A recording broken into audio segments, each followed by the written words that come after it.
Audio Jungle. Cuando miramos para arriba y vemos esas enormes instalaciones de torres que sostienen antenas, como vemos en este caso, no nos podemos dejar de preguntar lo siguiente: ¿para qué tanta altura? ¿Por qué es necesaria la altura en las antenas? ¿No es acaso que la propagación de las ondas de HF, o sea de frecuencias más bien bajas, va a esquivar a las alturas mediante la propagación por difracción, como vemos ahora? ¿No es acaso que no es necesario que la propagación por difracción va a rodear a los objetos, permitiendo la propagación a largas distancias? Entonces nos tenemos que preguntar ¿por qué las torres? Quizás la justificación sea las antenas llamadas B invertida, que requieren altura mediante una torre, pero no es el caso del dipolo horizontal.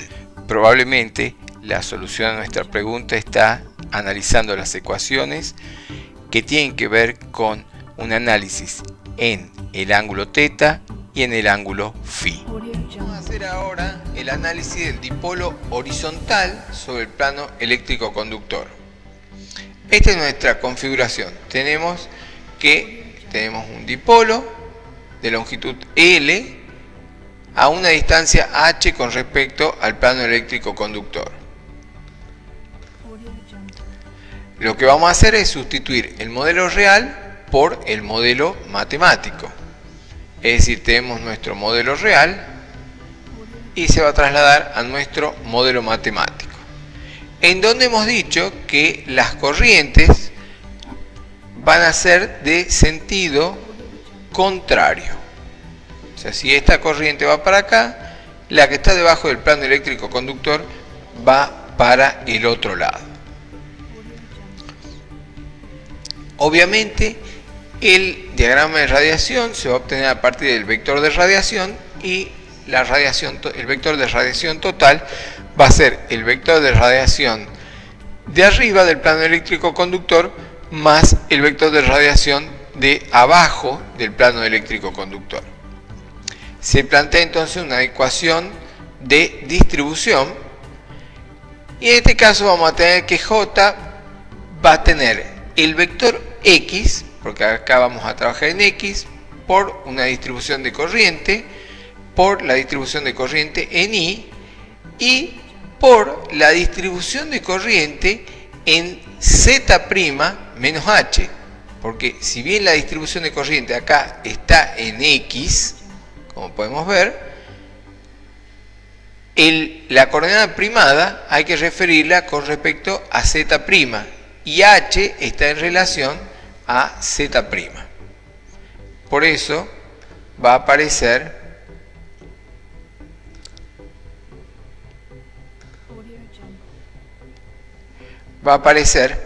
este factor que está en relación con la distancia que tenemos H con respecto al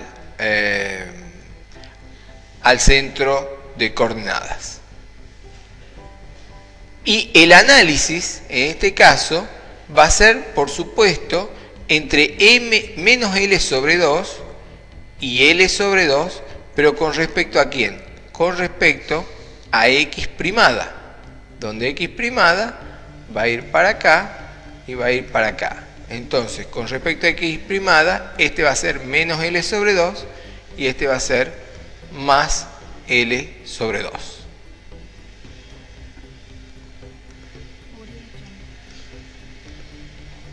Se plantea entonces la integral del vector de radiación de arriba,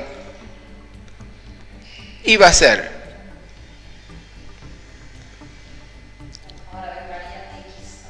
acá vamos a tener una variación de X.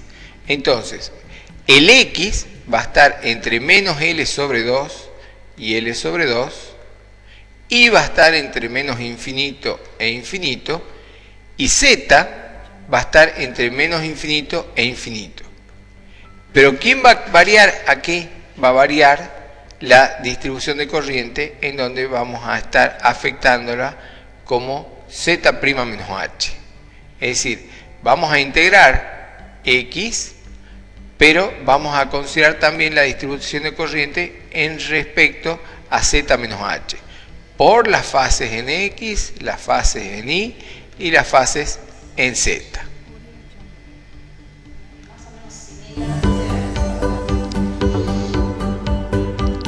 La resolución de NAP obviamente nos va a estar dando una corriente por A a la J KZH y por el seno de KX L sobre 2, referido a X sobre KX.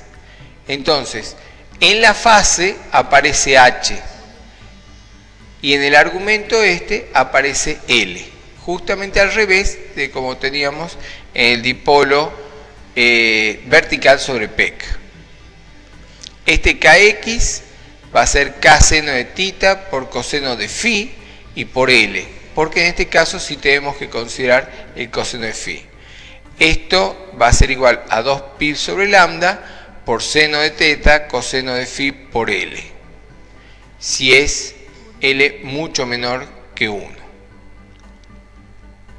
Esto es porque es un dipolo corto. Por lo tanto, el NAP lo vamos a poder definir como I por L por E a la J KZ por H, pero multiplicado por el vector X. O sea, vamos a tener una forma que va a ser muy parecida a un dipolo común. Y para el N-down vamos a tener una forma muy parecida al dipolo común. ¿Cuál va a ser la diferencia?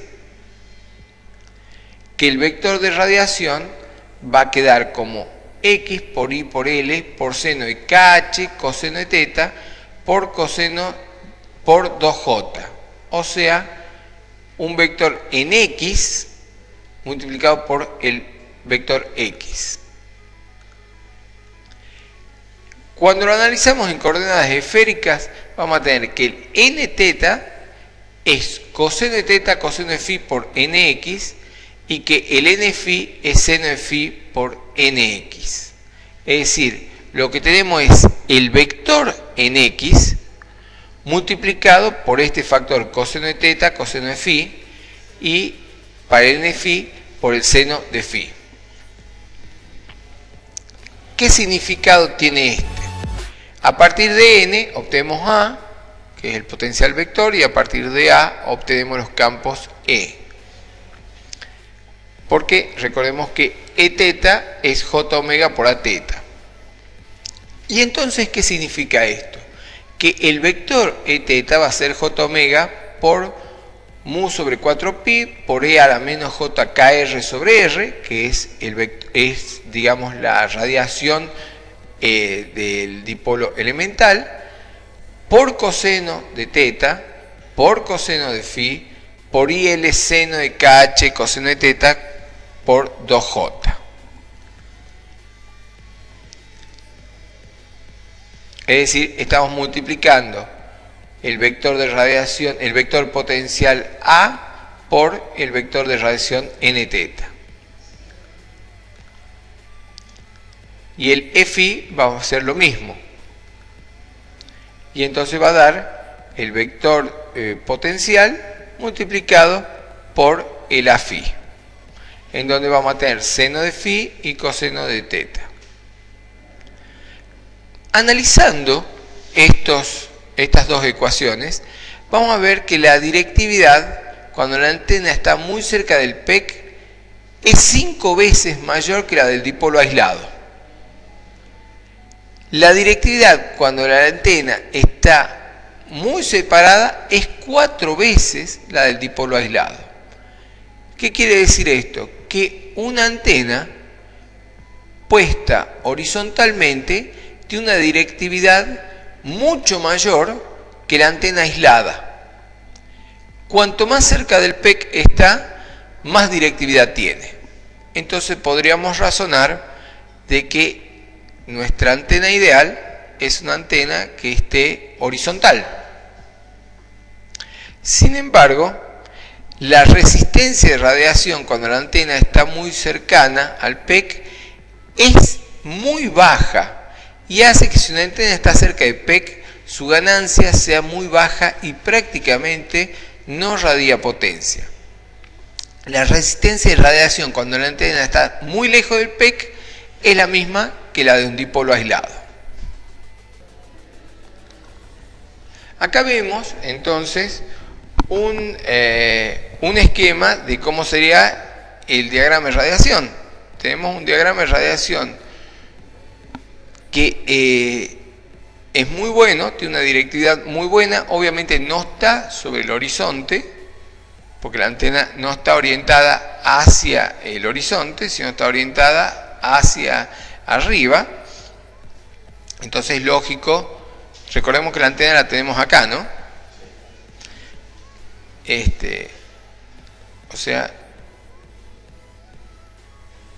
mi antena está acá, ¿correcto?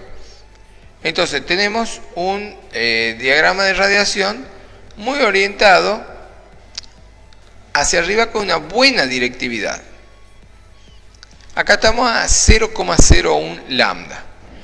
Si vamos a una antena un poquito más arriba, por ejemplo, a un octavo de lambda, tenemos que la directividad se hace un poquito mayor. A un cuarto de lambda va disminuyendo la directividad. A 0,375 disminuye un poco más la directividad, se va achanchando. A medio de lambda ya tenemos directamente dos lóbulos secundarios. A 0,75 de lambda tenemos una buena directividad, pero ya con la aparición de lóbulos secundarios. A 1 lambda tenemos una directividad dada por dos lóbulos primarios y dos secundarios. A 1,25 de lambda tenemos una buena directividad, pero con muchos lóbulos secundarios. Y esto nos dice que la antena va a tener una buena directividad cuanto más alejada esté del plano eléctrico conductor. En esta excelente animación para una antena de media longitud de onda sobre el plano eléctrico conductor vamos a ver la influencia que tiene la altura.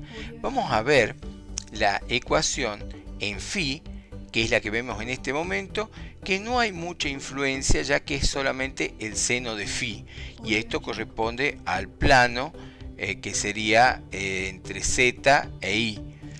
Pero cuando analizamos el plano entre z y x, que es lo que corresponde al coseno de teta, coseno de phi, vemos que hay una fuerte influencia y hacia el lado de x vamos a tener una ganancia muy importante. Esta ganancia muy importante, que la estamos viendo en rojo, corresponde justamente a la ganancia en la dirección perpendicular a la antena, no en la dirección axial, sino en la dirección perpendicular a la antena, y vemos justamente que a medida que nos alejamos de la Tierra, o sea del plano eléctrico conductor, la ganancia se va intensificando.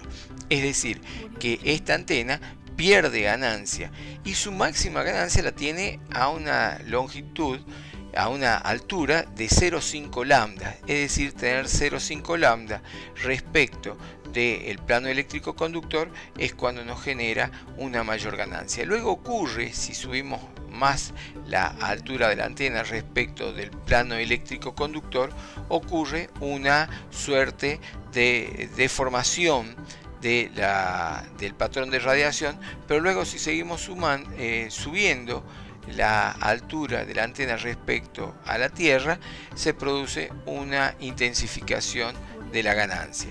Esto justamente nos está diciendo que en la medida que se intensifica la ganancia es porque nos alejamos de la Tierra, que opera como un plano eléctrico conductor.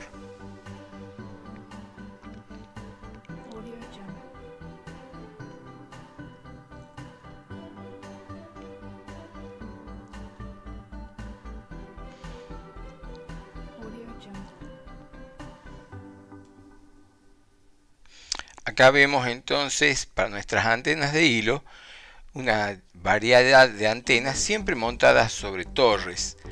Y justamente se monta sobre torres, de acuerdo a lo que hemos visto, para que el plano eléctrico conductor no afecte su resistencia de radiación. Acá vemos una Yagi, obviamente montada sobre una torre con sus distintos elementos, y en la otra imagen tenemos otra antena montada sobre dos torres y obviamente alejada del plano eléctrico conductor para que no se vea afectada su resistencia de radiación.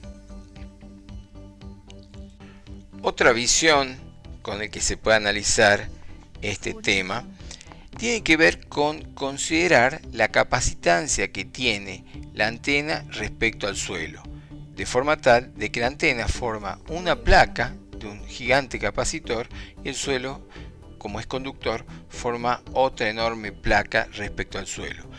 Por lo tanto, son capacitores que están colocados contra masa. Esto sabemos que opera básicamente como un filtro pasa-altos, es decir, que a medida que aumenta la frecuencia va a haber una mayor derivación de señal a masa. Esto obviamente produce una atenuación, es decir, verlo como un dieléctrico al espacio que hay entre la antena y el suelo nos va a dar la idea de que a medida que nosotros tenemos mayor nivel de frecuencia vamos a tener una mayor derivación de señal a masa. Por lo tanto, es otra visión para analizar por qué es necesario tener un cierto nivel de altura respecto al piso a fin de que no se pierda potencia, es decir, analizados desde otro punto de vista, que la resistencia de radiación se mantenga alta y la ganancia se mantenga independiente del nivel de altura respecto al suelo. Bueno, de esta forma estamos viendo un panorama bastante amplio acerca de dipolos sobre planos eléctricos conductores y en particular el dipolo horizontal.